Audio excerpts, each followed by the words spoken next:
Greetings. So today I'd like to speak with you about joining a bank, opening a bank account. Um, the first thing I would like to say is that it's important for you to do research and see which type of bank account you would like to join for whichever reason. Also, there are some bank accounts that actually give you money once you join, or if you switch from one bank to another, you can also get money. So that's something that you might want to look into. The criteria for joining a bank is usually just completing an application form and showing a form of ID. Some banks do ask for proof of address, but not all of them. And if you're new to the country or if you don't have a proof of address, you can actually explain to them that you're not in possession of that and find out if ID is adequate. And in some cases it is. There are some banks where all they need is your passport or your BRP and it's fine. They can register you. Banks such as Santander, Halifax, they usually just take your BRP and you're good to go. Especially if you explain to them that you've just arrived in the country, you have a job and you need a bank account for your salary. They're usually just very happy to overlook the whole proof of address thing. But you just ask around and find out which is adequate for you. There are four main banks, four big banks, which would be Lloyds, Barclays, NatWest, and HSBC. Those are the four major banks on our high streets. In order to decide which bank you want to go with, as I said, you can also read reviews online, just see what they have to offer, find out if they have the payment features you're comfortable with, if they are aligned with your financial goals, if they have digital features that you're looking for, and if they have linked savings accounts. So I would say those are the main things. Um, you don't pay necessarily pay to have a bank account.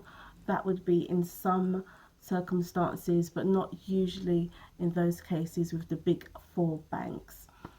Revolut is not a bank, it's still seeking a banking license, but some people may register with them. However, you're not registered with the bank. Another thing to look out for is to make sure that the bank that you're registered with is FSCS registered. That's FSCS registered, and that is the financial compensation. That's the financial services compensation scheme. FC FSCS. Okay, so another thing that you need to look out for that your bank is registered with is the FSCS, and that's the Financial Services Compensation Scheme. This is set up by the government, it's free of charge, and it's independent. And what this scheme does is if you have money in your bank accounts and the institution fails, you will be compensated your money, and the amount of money you'll be compensated would be equal to the amount of money you have in the account. Um, the compensation schemes only covers people with money up to 85,000. So any money over 85,000, I think it's a whole different situation you would have to go through to get your money back. So what I'm saying is that when you do register with a bank, do make sure that it's FCSC registered, which is the Financial Services Compensation Scheme registered. Right. Once you accept the terms and conditions, it's very important that you keep up with any changes. If you're not sure about the terms and conditions, you can go away and come back another time to the bank to register. You can start the process online in order to register with the bank. They may have some budgeting tools available. You may want to ask them about any ISAs, about any mortgages, about any saving plans, and just familiarize yourself with the app, which is online. You usually receive your debit card within 5 days once you've registered with the bank. Make sure that the address you give them is an address that you're comfortable with receiving your bank details. Once you have opened your bank account, it is important to customize it, which means you just do a few tweaks here and there in order to make it your own. As an example, you may decide that you would like to receive a text message to your phone anytime money goes into your account or anytime money leaves your account. So you might just request a text message for each time.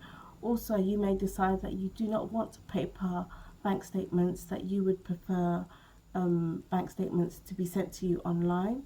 That's possible. And then anytime you do need any paper statements, you can just request it either online or in person. The advantage of joining a main high street bank is that you always have the option of going into the bank to speak to somebody if you have any queries. That's definitely an advantage, knowing that you can walk into a branch, speak to a human being and leave again. So that is a good option to have when you're thinking of joining somewhere. In regards to your PIN belongs to you and it's not to be in anybody else's possession. Make sure that your PIN isn't documented in an obvious way anywhere. And what I would advise is once you receive your PIN from the bank, that you would change it to something that you would prefer, and you can do that on the cash machine. If you do ever forget your PIN, you do have a feature on your app whereby you can actually access it and look at it just to remind you again. Also, there is also a feature on your app. This is Barclays, I'm not sure about everywhere else, but definitely with Barclays there is a feature whereby if you've lost your card or you're not sure where it is and you're searching for it, you can actually freeze the card so no one can use it. If you do find the card again, you can unfreeze it. So that's an option there as well. When choosing a bank, you may want to look at their opening hours.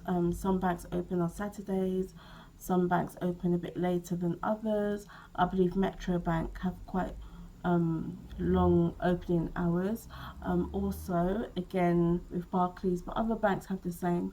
Some banks have a deposit box on the outside of the bank.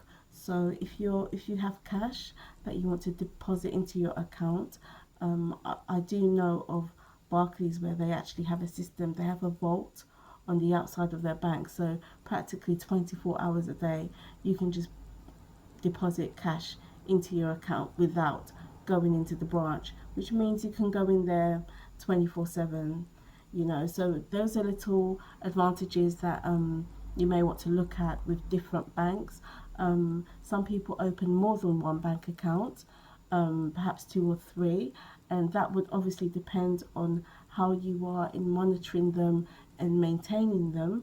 But what some people have found is having more than one bank account means that they're able to benefit from more than one deal or offer, or benefit from more than one credit card promotion, etc.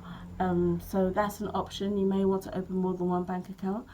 Some banks do a credit check before you can open an account. Not all of them, but some of them do. I have known of some people to be uncomfortable with this, but it's totally your choice. I think if you're new to the country and they want to run a credit check, you may as well, because you need a bank account and your credit score is probably crash anyway, so you may as well start from somewhere and then start to build it up. But obviously that's down to your own discretion. That is your choice. So again, when looking for a bank, do look at the different options that they have for their customers, and look for a bank that supports your lifestyle, supports your financial aspirations, and just supports you in what you plan to do, maybe your family structure, international banking, budgeting tools, payment features, all the good stuff. So you can look into the different banks and which one is the best for you, or you may want to join more than one bank. Completely your choice. So once you've decided which bank you do want to choose, you can start the application online, or you can physically go into the branch and start the application, have your ID, and then there you go. Another safety feature I would say is make sure that nobody takes a picture of your card, whether it be your debit card, your credit card. Just make sure that nobody takes a picture. Once somebody has a picture of your card, they can make payments, they can use your card. So you need to be very careful in what you do. You may want to look at banks that have the option to freeze your card if there's ever a safety risk. If you have children, look at the different schemes, the different saving plans that they have for children, for family, for joint accounts, and for everything else. I hope this has been useful to you. If you do have any questions in regards to joining the bank, I'd advise you to leave a comment in the comment section below, and I wish you all the best in your endeavours. Thank you.